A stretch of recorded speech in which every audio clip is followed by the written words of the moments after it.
ચૂંટણીમાં નેતાઓ કેવી રીતે મલાઈ ખાય છે? ચૂંટણી આવતા ટિકિટોની પડાપડી કેમ થાય છે? ચૂંટણી પહેલા જ કેટલાક નેતાઓ મસ્ત મોટી કમાણી કરી લેતા હોય છે. ચૂંટણીઓમાં નેતાઓને કોણ ખરીદે છે? કોંગ્રેસના એક નેતાએ જાહેરમાં પોસ્ટ કરી અને ભાવ જાહેર કર્યા છે કે કોને કેટલા રૂપિયામાં ખરીદવામાં આવે છે. કોંગ્રેસના નેતા જેનીબેન ઠુમ્મરે આ ખુલાસા કર્યા છે, જેમાં તેમણે ભાવ લખીને પોસ્ટ કરી છે. આ જ મામલે અમે જેનીબેન સાથે ફોનલાઈન પર વાતચીત કરી છે. આવો જોઈએ. આ ભાવ બાબતે તમારું શું કહેવું છે? અને તમારી પોસ્ટ જે તમે કરી છે એ બાબતે તમારું શું કહેવું છે? જે અત્યારે ગુજરાતમાં ભારતીય જનતા પાર્ટીની સરકાર છે અને સ્થાનિક સ્વરાજની ચૂંટણી આવી છે, ત્યારે લડી લેવાના બદલે આટલા વર્ષની સત્તા હોવા છતાં પણ સંપૂર્ણ પ્રયાસો સામેની પાર્ટીના ઉમેદવારને તોડવા માટે થઈ રહ્યા છે. રોકડા રૂપિયાઓ લઈ લઈને અમારા ઉમેદવારને ત્યાં જઈને કહે છે કે અત્યારે આટલા રૂપિયા લઈ લ્યો. અમારે આમ પણ લડવામાં વાપરવાના છે, ચાહે નગરપાલિકાના ઉમેદવારો હોય, જિલ્લા પંચાયતના હોય, તાલુકા પંચાયતના હોય. અમે આ લડવામાં પૈસા વાપરીએ એના બદલે તમે ફોર્મ પાછું ખેંચી લો, અથવા તો તમે ત્યાં તમારા સાક્ષીઓ જે છે એમને તમે ફેરવી દો, તો આ તમારો ભાવ છે. આ રીતના સતત મેસેજ દરેક જગ્યાએથી, દરેક જિલ્લાઓમાંથી આવ્યા ત્યારે મેં પોસ્ટ મૂકી છે. બિલકુલ ક્યાંય પણ ખોટી વાત નથી. આ જ પ્રમાણે અત્યારે આખા ગુજરાતમાં ઉમેદવારોને તોડવા માટેના પ્રયાસો થઈ રહ્યા છે. એટલે ભારતીય જનતા પાર્ટી જો પોતાની સત્તા છે, નીચે સરપંચથી લઈને સંસદ સુધી એમના ચૂંટાયેલા પ્રતિનિધિઓ છે, તો પછી શા માટે સામેની પાર્ટીના ઉમેદવારોને તોડવાના પ્રયાસો થઈ રહ્યા છે, મારા પણ સમજમાં નથી આવતું. જી બેન, આ આંકડાઓ તમારી પાસે ક્યાંથી આવ્યા?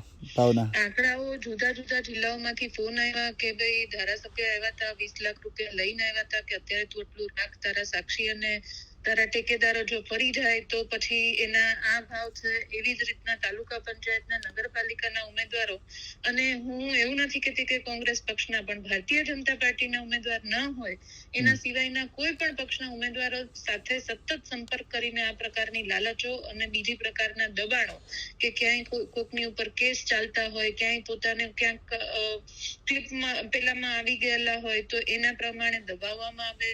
ઇવન અમુક જગ્યાએથી એવી પણ ફરિયાદો આવી છે કે પોલીસ તંત્રથી એના જે સ્થાનિક પોલીસ હોય એના દ્વારા પણ ધમકાવવામાં આવે કે અમે જાણીએ છીએ તમારા ધંધા શું છે, અમે ઘણી બધી વાર જતું કર્યું છે, પણ જો આ વખતે ઉમેદવારી કરી તો પછી અમે જતું નહીં કરીએ, અમારી પણ ક્યાંક મર્યાદાઓ આવી જશે. આ પ્રકારના ફોનો થયા છે. એટલે પોલીસનો ઉપયોગ કરવામાં આવે છે, તમારું એવું કહેવું છે ભાજપ દ્વારા?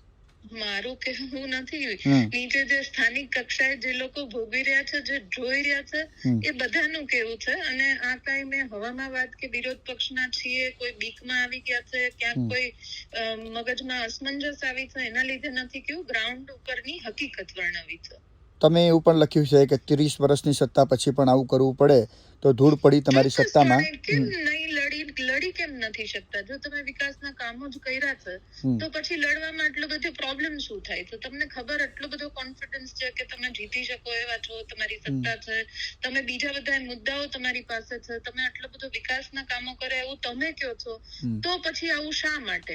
એટલે ઓબ્વિયસલી ધૂળ પડી જ કહેવાય કે જો સત્તામાં હોવા છતાં પણ બિનહરીફ થવા દેવા માટેની આટલા બધા પ્રયત્નો હોય તો એમના માટે શરમજનક કહેવાય. બેન, ઘણી વખત ગુજરાતમાં જ્યારે પણ ચૂંટણી હોય, વિધાનસભા, લોકસભા કે સ્થાનિક સ્વરાજની ચૂંટણી, સૌથી વધારે એવી ચર્ચા થતી હોય છે કે કોંગ્રેસના જ, એટલે કે તમારી જ પાર્ટીના નેતાઓ વેચાતા હોય છે. હું એ પણ કહેવા માંગીશ કે જ્યારે વિપક્ષ પોતાના પ્રયત્નો કરી શકે છે, બીજું કરી શું શકે? અમે પોતે વિપક્ષ છીએ તો અમારા જ કાર્યકર્તાઓને દબાણ કરવામાં આવે. એમના તો કોઈ ઉમેદવારોને જઈને કહેશે નહીં કે તમારી ઉપર આટલા બધા કેસ થયા. સગાવાદની વાતો કરતા હતા, દરેક જગ્યાએ સગાવાદ જ ચાલ્યો છે. ક્યાંય પણ તમે નગરપાલિકાથી લઈને મહાનગરપાલિકા, તાલુકો પંચાયત, જિલ્લા પંચાયત, બધી જ જગ્યાએ સગાવાદ ચાલ્યો છે. તમે હજી આજે તો ફોર્મ માન્ય થયા છે, એનું એક એનાલિસિસ કરશો તો સંસદના નજીકના કોણ છે, કોણ સગાવાલા છે, ધારાસભ્યના કોણ છે, બાકી બધાના કોણ છે, એના આંકડાઓ આખા ગુજરાતના દરેક કક્ષાની સ્થાનિક સ્વરાજની ચૂંટણીના ઉમેદવારોમાંથી કાઢશો તો ખબર પડશે કે જે બોલે છે એ ફક્ત બોલવા માટે ને લોકોને ભરમાવા માટે હોય છે. બાકી બધું તો જે થતું આવ્યું છે, જે થઈ રહ્યું છે એ જ થાય છે. એટલે સત્તામાં હોવા છતાં વિપક્ષના વેચાય છે, વિપક્ષને દબાણ કરવામાં આવે છે અને ધમકાવવામાં આવે છે. હજી ગઈકાલનો જ દાખલો છે કે અમારે અહીંયા અમરેલીમાં તાલુકાના જે હોદ્દેદારો છે એમને પણ જઈને કહે છે કે તમે પૈસા હોય તો બોલો પણ તમે ચૂંટણીઓમાં સક્રિય નહીં રહેતા. એટલે વિપક્ષની વાત અત્યારે એટલા માટે ન કરી શકાય કે 30 વર્ષથી ભારતીય જનતા પાર્ટીનું શાસન છે અને લોકો ક્યાંક અસમંજસમાં છે કે જો અમે નહીં માન્યા ને અમને બીજી રીતના હેરાન કરશે તો, અને એ માનવ સહજ સ્વભાવ છે.